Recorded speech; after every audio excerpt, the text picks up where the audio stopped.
Welcome to Section 420, Talkin Yankees, the podcast. Well, the Yankees with a bit of a soggy, sloppy week here in New York.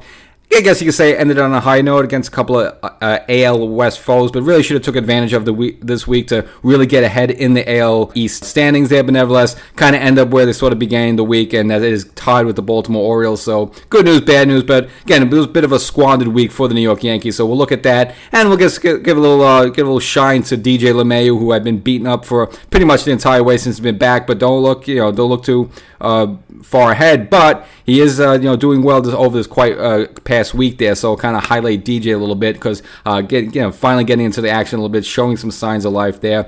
So we'll get into the whole thing, but before we get started, make sure you subscribe to this podcast. So whether you're a first-time listener or a long-time listener or just a middle-of-the-road type of listener, you make sure you want to subscribe, and as well as go to the YouTube channel as well. So go to YouTube, look for Section 420 Talkin Yankees, type it in, boom, pop it in, and subscribe there as well, and get notified when those episodes get up. Just dropped the latest one about 2 or 3 days ago. Covered a couple different topics, obviously the turnaround this team has had since the Fenway Series there, and highlighted a couple things, and as well as kind of looked at someone like, for example, Nestor Cortez, who again did not give you a good start in this Angels series, and overall for the Yankees, again has had a bit of a disappointing season there. So I'll kind of look at Nestor a little bit. So make sure you catch the YouTube episode as well. But we'll hop back into this episode here. The Yankees with a bit of a, I guess not really blame them fully, but here in New York, we had a bit of a sloppy, soggy week there with the rain, caused sort of, kind of sandwiched double headers with the Angels and Texas series. You usually see that so often. So kind of is a bit of a weird week for the Yankees.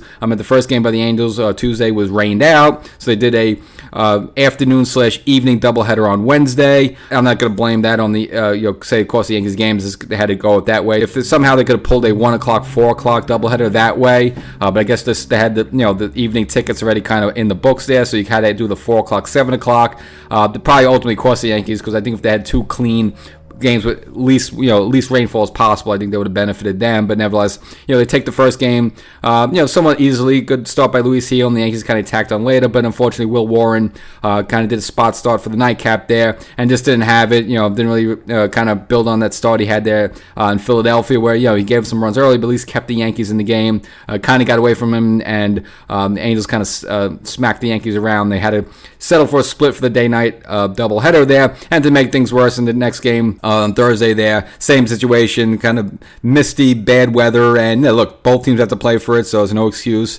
But unfortunately for Nestor Cortez, another rough start for him. This wasn't really put runners away. They built up his pitch count. Again, wasn't able to give you much length from there, and then eventually the Angels' bats went to work on him, and the Yankee bullpen there. And again, the Yankees, disappointing fashion, dropped 2 out of 3 games to the Angels. Again, I've been saying this the whole season. Every time I preview a series, you got a team that's sub 500. I know maybe they were riding a little high. They took 2 out of 3 against the Mets there at Citi Field there, but still overall, come on, you're the Yankees, first place caliber team. You got who you got there. You got this lowly Angels team come in, got nothing to play for. They get the news they're going to lose Mike Trout for the rest of the season, which is no shocker there.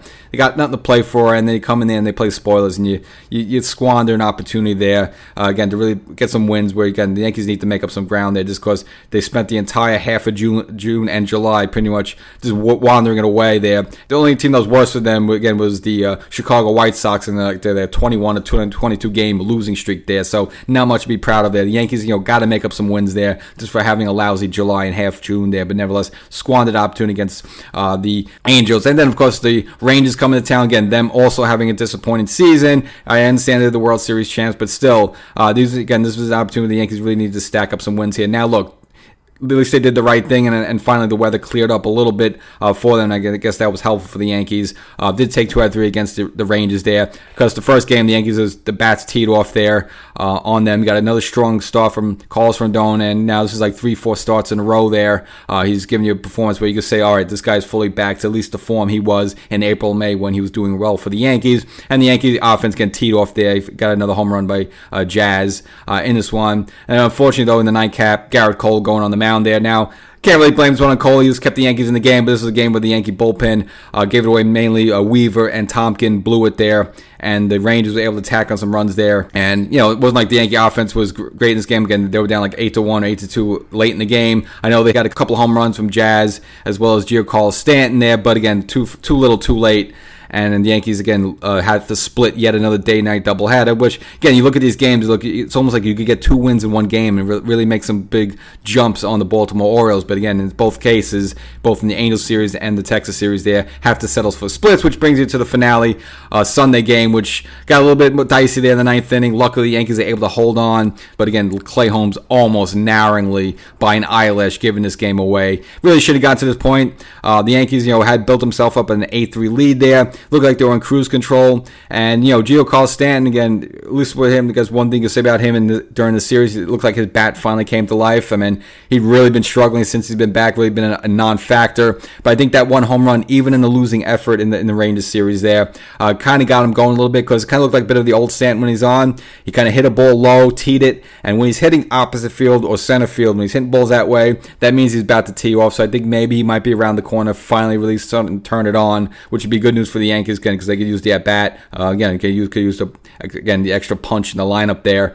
But again, the Yankees built themselves an 8-3 lead. It shouldn't have even gotten to Clay Holmes, but unfortunately, Mark Leiter, who I've been speaking praises of, since he got him again. Okay, look, you earn once in a while if you've been good. You could give up a couple of hits and homers and stuff like that. So ended up surrendering 3 runs, including a 2-run home run to Lowe there. So brought the score to 8-6 there. And then Clay Holmes in the 9th inning had to do a tightrope walk. Now you can see he was struggling a little bit, but he actually got 2 strikeouts to start the inning. So you figure, all right, got the first 2 outs, no problem, willy-nilly. Ends up walking the next 2 guys, then gives up a bloop hit to a Garcia there, a little bloop single there into center field, which scores runs. So now you have runners on first and third there. The score is now 8-7, and you can see Holmes is struggling. Pitched a season-high 41 pitches there. Boone was sticking with him, ride or die there. Now, he hadn't pitched a ton really lately, so you could understand why he wanted to do that. Again, the Yankees, just the way this week has worked out has been weird with some of the rainouts and the doubleheaders, and the games that the Yankees are doing well in the doubleheaders, they have a big lead, so they don't really need him. And then the games where the Yankees are losing in the doubleheaders, well, the Yankees are behind by a lot, so they don't need him as well. So again, I'm not making excuses for him, and it seems like I always make excuses for Clay Holmes, but this was all on Clay Holmes there. I mean, he made his own mess this game. It wasn't like a bleeder or a blooper or a kind of a weird ground ball that just a fielder couldn't, that was a slow dribble or anything like that. This was all on Clay Holmes, I'll say that. But nevertheless, push came to shove. You got to give him his credit, though. He did buckle down, get the final out there, which was a ground out to second base. And Gleyber Torres, he looked like he booted a little bit. He had a little trouble there. Actually had to go down on his knee to really secure the ball and throw it. It looks like he almost botched a play there. Came very close, which would have been absolute disaster, not only for Clay Holmes, but Gleyber Torres, just because you look at him since 2018, I think he leads second baseman, or at least infielders in errors there. And just having an error at that point there would have been an absolute disaster. Probably would have tied the game, and of course in extras, probably maybe, even though the Yankees have been doing better lately in extra inning games, they probably would have lost that one. So nevertheless, Gleyber able to just make the play and then breathe a big sign of relief. But Clay Holmes, again, definitely had to work himself there, as I mentioned before, 41 pitches, the most pitches he's thrown this season, and the most pitches he's thrown since 2019. So you have to go look back 5 years ago when he was with the Pittsburgh Pirates there. So he really earned this one. It was kind of this weird inning for him. Paul O'Neill was saying it, and just saying before, it seemed like he was just throwing a lot of breaking balls instead of, anytime he threw that 97 per mile sinker there, he got a strike. So keep throwing that, but he kept throwing breaking balls instead, and I understand he got strikeouts on it in his first 2 batters there. But other times when he was struggling to throw a strike there, he kept going with it, and it just made it more interesting than it needed to be. But long story short, the Yankees hold on to the 8-7 win there at the end there, and again avoid what would have been an absolute disaster to lose there in the 9th and take 2 out of 3 against the Rangers. And if you want to look at this homestand overall, take 2 out of 3 against Toronto, squander it against the Angels there, and then of course take 2 out of 3 at the Rangers there. So let's do some quick math there. 1, 2, 3, 4, 5. So you got 5, a 5-3 homestand. Which, if you look at the competition, Toronto, a below 500 team, Angels, a below 500 team with nothing to play for. And of course the Texas Rangers, which at least they're fighting their way back a little bit and trying to at least get themselves into the wild card conversation. And of course they are the defending champions. But still, overall, you could say this was a squandered week for the Yankees. They should have done much better. If you could at least get in a sweep against one of them, then that would have been okay. But to take 2 out of 3 against 2 of them and then drop 2 out of 3 against the worst of the teams there, it's kind of inexcusable. But when it's all said and done, the Yankees end up the same way they pretty much seemed like they started at the beginning of the week, tied with the Baltimore Orioles, but they do at least achieve 70 wins. So, congrats to them. At least hitting the 70-win plateau. And they've done it in like 22 games quicker than they did about a year ago. This show you the improvement over year there. And in this game, mixing up a little bit. And again, nothing big, nothing dramatic, but DJ LeMahieu with the bat. Just with some sacrifice hits and gets a couple of runs in there. And if you want to look back over his last 7 games, hey, it might shock your eyes. You might have to put on your glasses. But he's hitting .316 over his last 7 games. So again, I'll repeat that, .316 over his last 7 games. Now, no home runs there, but just, again, getting it in the mix, actually looking like at least somewhat of a competent hitter there versus just being a late-inning defenseman, which he's been lately for the Yankees. Now, look, his on-base percentage is only about .256 there, so that's not great as well. So just a comparison, Aaron Judge, who also hit a home run in this final game, is up to 42 home runs right now. And Aaron Judge's on-base percentage is about 6-something. So Aaron Judge's on-base percentage is about 3 times more than DJ LeMahieu. So again, I'm not going to throw rose petals at DJ LeMahieu, but at least let's give him his fair due. Let's get himself involved in the offense a little bit finally there. So a little glimmer of hope for him because, again, there's really no solution for him. You're not going to cut the guy. You're paying him this year, and you're paying him for 2 more years at $15 million a year. So they're just going to throw him out there and say and pray, hey, make it work. So if you get involved in this, again, you don't need him to hit home runs and stuff like that, but just get involved in the offense, put the bat on the ball when you have to. Just get on base, knock a run into here or there. Just do little things like that. That's all you got to do. That's good enough. The Yankees have enough firepower elsewhere to make up for that.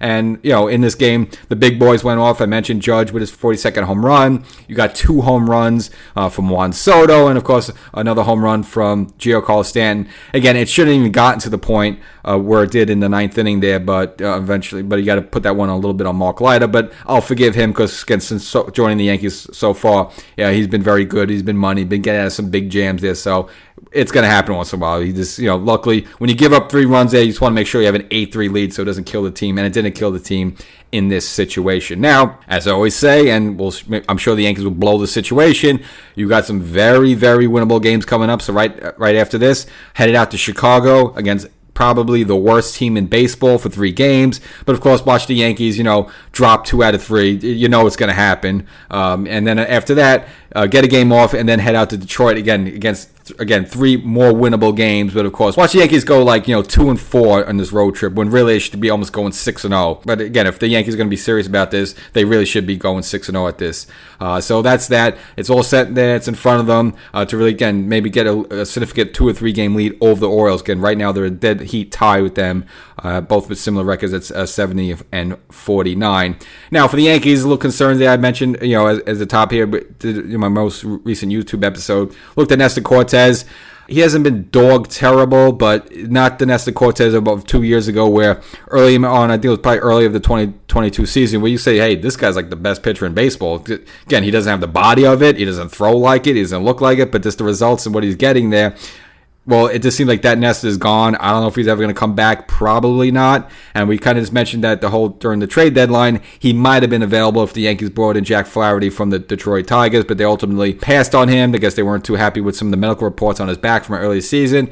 Okay with Cashman, because we've seen Cashman be burnt in the past with Frankie Montas and Scott Efros and bringing guys in and then they get hurt right away. So if that's the case, if you don't feel good about him, fine, let him go to Dodgers and whatever, blossom there out in the sun, fun in the sun there. But the thing is that Nestor Cortez, he's not giving you much length, and he's kind of snapped from a lot of the Yankee starters, and I think that's the reason why, you're seeing some of the bullpen, not perform as well. Mainly Luke Weaver, who up to this point in the season has been very reliable for the Yankees, but we've seen him get knocked around a little bit now. It happened the second Ranger game there, but he blew up and pretty much cost the game for Cole. It was both him and Tompkin there, guilty on that one. And, of course, remember Luke Weaver getting beat up in the Friday game against the Red Sox, that Friday opening game where the Yankees had a 3-run lead there, and then Weaver ended up coughing up, and then ultimately Holmes able to give at least the go-ahead to hit there. But again, that was Luke Weaver's mess there. And it could be a point. Look, they've used Weaver a lot, and maybe because the starters haven't been giving you much length. And even the good start that Rendon have, you only gave 5 2/3 innings there. So the starters aren't really going past the 6th inning there. Happened also again, in the final game with Stroman. Now, Stroman's taking little baby steps because he's been struggling lately, and obviously that's been the page on him. He's going to struggle the second half of the season, so no shocker there. But you're seeing what this, it is taxing the bullpen because all these guys, even Garrett Cole, he's barely able to go into the 6th inning now. And I know Cole's still kind of working his strength and endurance up there, but at a certain point, Cole's got to be Cole, where he's going with 7 to 8 innings. I mean, you need the Garrett Cole start to be the night where the bullpen could take a day off. You know, you need him to go to 7 innings. All right, maybe you need 1 inning out of Luke Weaver and then 1 inning out of Holmes. I mean, that's the formula there, fine. But you look at a lot of these games now, especially with Nestor Cortez, you barely get 4 or 5 innings out of him. Stroman's barely able to go 5 innings.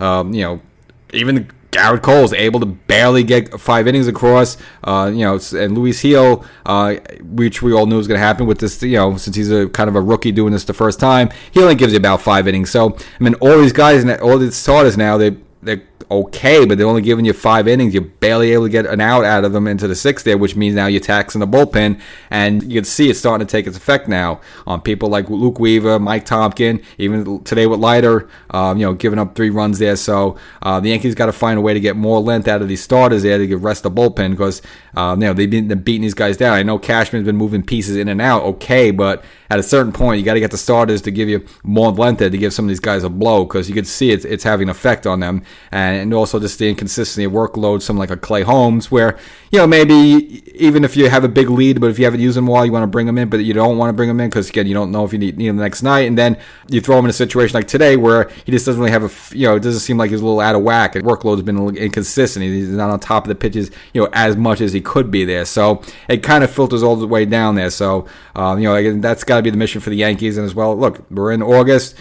This hasn't been a hot August overall. This whole summer has been a lot of humidity, but you haven't really had those 100-degree dog days of summer yet.